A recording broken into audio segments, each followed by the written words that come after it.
Ayun guys, what's up? Good morning sa ating lahat. Andito ako ngayon sa bus stop. Antayin ko lang yung sasakyan papuntang church. Church muna tayo guys para mabawasan na ang ating mga kasalanan. Magbawas lang tayo ng mga kasalanan guys. At least mababawasan kaysa hindi mababawasan. Ayan. 'Di ba? Kaya kapag may time din naman tayo, punta-punta rin tayo sa church.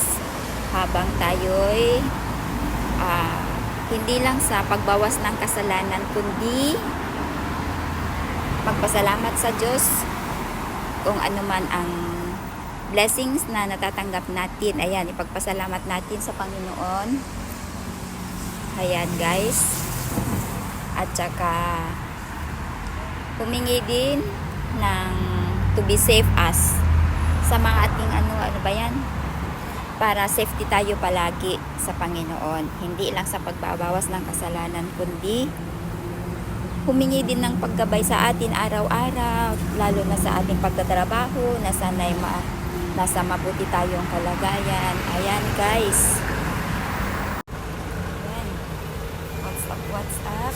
Kaya salamat sa panonood. Thank you for watching.